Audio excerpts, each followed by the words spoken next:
অসমত গোমাংসলৈ অব্যাহত আছে বিভিন্ন বিতৰ্ক। তাৰে মাজতে গোমাংস নিষিদ্ধ বিপদত পেলাইছে উজনি অসমৰ বহুতো গোপালকক। এই সম্পৰ্কত তীব্ৰ প্ৰতিক্ৰিয়া ব্যক্ত কৰিছে উজনিৰ গোপালকসকলে। গোমাংসৰ নিষিদ্ধৰ পিছতেই শিৱসাগৰৰ ৰাজমাই গৰু বজাৰত হাহাকাৰ সৃষ্টি। গোপালকৰ পৰা ক্ৰয় কৰা নাই কোনো ধৰণৰ গৰু। গৰুৰ গ্ৰাহকৰ সংখ্যা হ্ৰাস হোৱাত বিপদত গোপালকসকল। বিশেষকৈ উজনি অসমৰ গোপালকসকলে এই কথা ব্যক্ত কৰে। গোমাংস নিষিদ্ধ উঠাই লোৱাৰ দাবী গোপালকসকলৰ। উজনি অসমৰ আটাইতকৈ পুৰণি আৰু বৃহৎ গৰু বজাৰ ৰাজমাইৰ গৰু বজাৰ। ৰাজমাইৰ গৰু বজাৰত বিক্ৰী নহ'ল এটাও গৰু। সকলোৱে হতাশত ভুগিছে গোপালকসকল। তেওঁলোকে বিভিন্ন প্ৰতিক্ৰিয়া ব্যক্ত কৰিছে আৰু মুখ্যমন্ত্ৰীলৈও তেওঁলোকে বিনম্ৰ অনুৰোধ জনাইছে। আমি আপোনালোকক শুনাই ল'ব বিচাৰিছোঁ।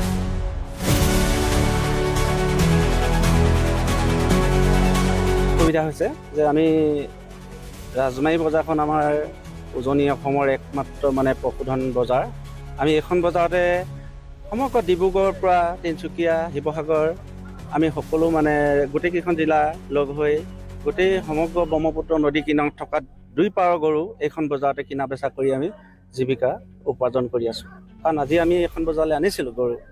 মই গৰু 8টা আনিছিলোঁ, দমৰা গৰু আনিছোঁ, তাত বান্ধি থৈছোঁ। কিন্তু এতিয়ালৈকে আমি এজন মানুহকো গৰু বিকিব পৰা নাই। গৰু সুধিছোঁ, তেখেতলোকে ল'ব নিবিচাৰে যে ৰাস্তাত প্ৰব্লেম আৰু এনেকুৱা তেনেকুৱা চৰকাৰে যি সিদ্ধান্ত লৈছে তাৰ কাৰণে আমি আজি গৰু নিকিনো। গতিকে এনেকৈ যদি গৰু নিকিনে, আমিতো গৰু পুহিছোঁ, আমি ইমান কষ্টৰে আমি খুটি পাতিছোঁ, চাকৰি তাকৰি নাই, আমি শিক্ষিত, আমি নিবনুৱা যুৱক গতিকে আমাৰ এই ব্যৱস্থাটোৱে যিটো গৰু মাংস নিষিদ্ধকৰণ ব্যৱস্থাটোৱে যিটো কৰিছে, আমাৰ সমগ্ৰ উজনি অসমে যথেষ্ট গোপালকসকলৰ ক্ষতিপূৰণ হৈছে। কোনে খাইছে কোনে নাই খোৱা আমি একো নাজানো। মাত্ৰ আমি জানো যে গৰু বজাৰলৈ নিব লাগে, আমাৰ ঘৰ চলিব লাগে, আমাৰ ল'ৰা ছোৱালী পঢ়াব লাগে, আমাৰ মেডিকেল যাব লাগে, আমি কাৰোবাক টকা দিব লাগে। গতিকে আমি মাত্ৰ গৰু ব্যৱসায় কৰি আজি বহুত আমি এই বজাৰখনৰ পৰা আমি উপাৰ্জন কৰি খাই আছোঁ। আমি ব্যৱসায় কৰা নাই, নিজক খুটিৰ পৰা আনিছোঁ। বেপাৰী নোযোৱা হ'ল কাৰণে আমি খুটিলৈ আনিছোঁ আজি। গতিকে মুখ্যমন্ত্ৰী ডাঙৰীয়াক অনুৰোধ জনাইছোঁ যে আপুনি এই গৰু বিষয়ে ৰাজনীতিটো অলপ কমাই যে গৰু বিকিবলৈ সুবিধা দিব লাগে আৰু যোনে যি খায় তাক খাবলৈ সুবিধা দিব লাগে। কাৰণ এইটো আমি তেখেতৰ প্ৰতি অনুৰোধ জনাইছোঁ। আমাৰ যথেষ্ট 2 পাৰ শদিয়াৰ পৰা ধুবুৰীলৈকে আমাৰ মিচিং জনগোষ্ঠী আছে, আহোম জনগোষ্ঠী আছে, আমাৰ নেপালী জনগোষ্ঠী আছে। তেখেতলোকৰ গৰু তেওঁলোকে তাত বহি আছে, ক'ত কিমান গৰু আছে তেওঁলোকেতো নাজানে। কোনে কিমান গৰু পালন কৰি যে জীৱিকা নিৰ্বাহ কৰি আছে সেই কথাটো তেওঁলোকে নাজানে।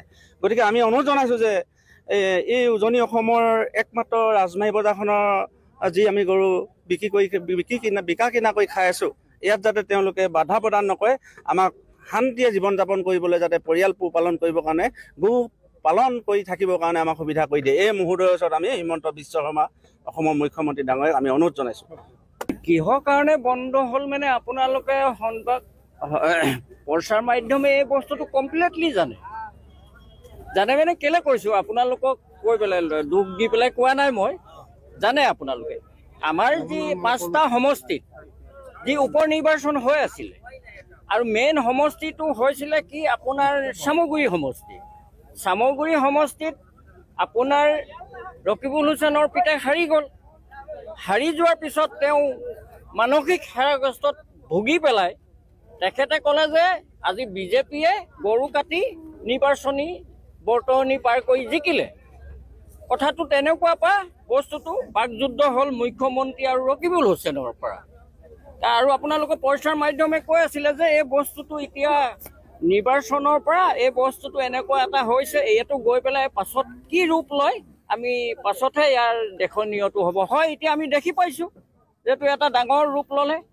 আৰু মুখ্যমন্ত্ৰীয়ে তেতিয়াই কৈছিলে, আমি দেখিছিলোঁ প্ৰচাৰ মাধ্যমৰ যোগেদিনে যে ভূপেন বৰাই আৰু ৰকিবুল হুছেইনে আমাক কাগজ এখন দি দিয়ক, মই গৰুটো কমপ্লিটলি বন্ধ কৰি দিম। তেনেকুৱা কথাও আমি প্ৰচাৰ মাধ্যমত শুনি পাইছিলোঁ। আৰু গতিকে এয়া বন্ধই কৰি দিলে। আৰু বন্ধ কৰি দিয়াৰ পাছত এতিয়া কাৰ লোকচান হৈছে? লোকচানটো তেখেতলোকৰ কাৰো লোকচান হোৱা নাই। আমাৰ যে এই খাটি খোৱা যিখিনি গৰু পালক, আমাৰ অসমৰ অসমীয়াখিনি প্ৰায় সংখ্যক মানুহে গৰু পালক আছে। আৰু বেলেগ ৰাজ্যত গৰু বন্ধ কৰিছে, সেইটো বেলেগ কথা। তো আমাৰ অসমত এই ব্যৱস্থাটো কেতিয়াও কৰিব নালাগিছিলে যে আমাৰ অসমীয়া সৰহ সংখ্যক মানুহে গৰু পোহে, ছাগলী পোহে, হাঁহ পোহে, বিভিন্ন বস্তু পুহি বিয়া বাৰু হওক, ল'ৰা ছোৱালী এডমিশ্যনেই হওক বা কাৰোবাৰ বেমাৰ আজাৰেই হওক, এইবিলাকৰ সমস্যাত গৰু এহাল বিকে, গৰু এজনী বিকি সমস্যাবিলাক দূৰ হয়।